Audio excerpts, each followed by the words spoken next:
안녕하세요, 여러분. 오늘도 함께 해주셔서 감사합니다.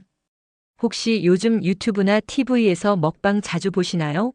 저도 솔직히 말하면 밤에 배달 음식 시킬까 고민하다가 먹방 하나 틀어놓고 대리만족하곤 해요.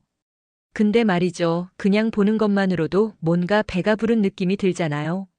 그런데 이게 정말 우리 몸에 실제로 영향을 준다는 사실 알고 계셨나요? 오늘은 먹방이 우리 건강에 미치는 숨겨진 영향에 대해 이야기해 보려고 합니다.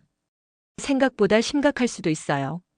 먼저 가장 놀라운 사실부터 말씀드릴게요. 서울대학교에서 정말 흥미로운 연구를 했어요. 사람들에게 먹방 영상을 보여주고 혈중 호르몬 수치를 측정했는데 놀랍게도 그렐린이라는 식욕 호르몬 수치가 실제로 증가했다는 거예요. 그렐린은 우리가 배고플 때 위에서 분비되는 호르몬인데 먹방을 보는 것만으로도 마치 진짜 배고픈 것처럼 몸이 반응한다는 뜻이에요. 아, 그냥 보고만 있는데도 배고파진다는 말, 단순한 기분이 아니라 과학적으로 증명된 사실이었던 거죠. 더 심각한 건 이게 일회성이 아니라는 점이에요. 먹방을 자주 시청할수록 이런 반응이 더 강해지고 실제로 음식에 대한 갈망이 늘어난다고 해요. 특히 고칼로리 음식, 기름진 음식, 단 음식에 대한 욕구가 특히 증가한다는 연구 결과도 있어요. 왜냐하면 먹방에서 주로 다루는 음식들이 바로 그런 종류니까요. 그런데 문제는 여기서 끝나지 않아요. 요즘 먹방의 특징이 뭔가요?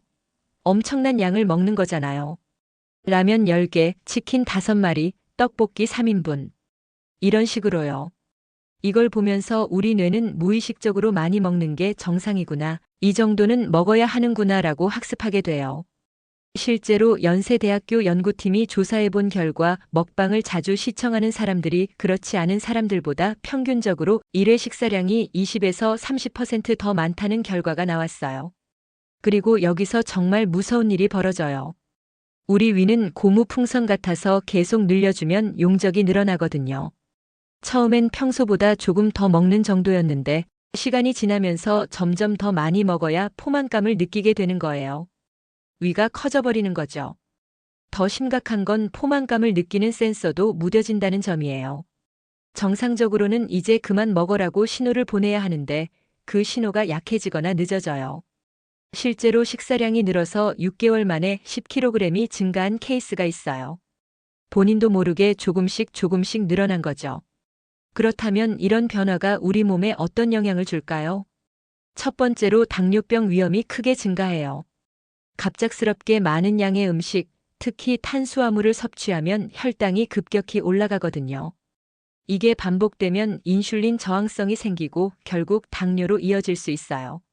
두 번째는 고혈압과 심혈관 질환이에요. 먹방에서 주로 다루는 음식들은 나트륨과 포화지방이 높잖아요. 이런 음식을 많이 먹으면 혈압이 올라가고 혈관 건강에도 악영향을 줘요. 세 번째로 대사증후군이에요.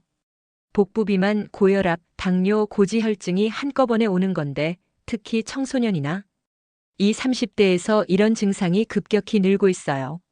정말 충격적인 통계를 하나 알려드릴게요. 국민건강보험공단 자료에 따르면 20, 30대 대사증후군 환자가 최근 5년간 40% 이상 증가했다고 해요. 전문가들은 이 중 상당 부분이 잘못된 식습관, 특히 SNS나 먹방의 영향으로 보고 있어요. 신체 건강뿐만 아니라 정신 건강에도 문제가 생길 수 있어요. 일부 사람들은 먹방을 보면서 폭식, 죄책감, 단식의 악순환에 빠져요. 나도 저렇게 많이 먹고 싶다. 실제로 폭식, 내가 왜 이렇게 먹었지, 죄책감, 며칠간 굶기, 다시 폭식. 이런 패턴이 반복되면서 섭식장애로 발전할 수 있어요. 특히 다이어트 중인 분들이나 체중에 민감한 분들이 더 위험해요. 먹방을 보면서 스트레스를 받고 그 스트레스가 다시 과식으로 이어지는 악순환이죠. 실제로 정신건강의학과에서는 최근 몇 년간 먹방과 관련된 섭식장애 상담이 늘고 있다고 해요. 그렇다면 모든 먹방이 나쁜 걸까요? 그건 아니에요. 좋은 먹방의 기준을 말씀드릴게요. 첫째, 적당한 양이에요. 일반인이 먹을 수 있는 현실적인 양을 보여주는 먹방이 좋아요. 둘째, 식재료나 요리법에 대한 정보를 제공하는 것. 단순히 많이 먹는 게 아니라 음식에 대한 지식을 나누는 거죠. 셋째, 느긋하고 여유로운 분위기. 급하게 먹거나 경쟁하듯 먹는 게 아니라 천천히 음미하면서 먹는 모습을 보여주는 것. 넷째, 건강한 음식도 함께 소개하는 것. 기름진 음식만이 아니라 균형 잡힌 식단을 보여주는 거예요. 오늘 이야기 어떠셨나요? 먹방 자체가 나쁘다는 게 아니에요. 다만 우리가 조금 더 의식적으로, 비판적으로 볼 필요가 있다는 거죠. 무작정 많이 먹는 장면을 보면서 저것도 맛있겠다, 나도 저렇게 먹고 싶다라고 생각하기보다는 내 식습관을 돌아보는 계기로 삼으면 어떨까요? 건강한 식습관, 적당한 양의 식사가 결국 우리 몸과 마음 모두에게 좋다는 걸 기억해 주세요. 다음에도 유익한 건강 정보로 찾아뵐게요. 구독과 좋아요 잊지 마시고 댓글로 여러분의 생각도 들려주세요. 그럼 다음 영상에서 만나요. 감사합니다.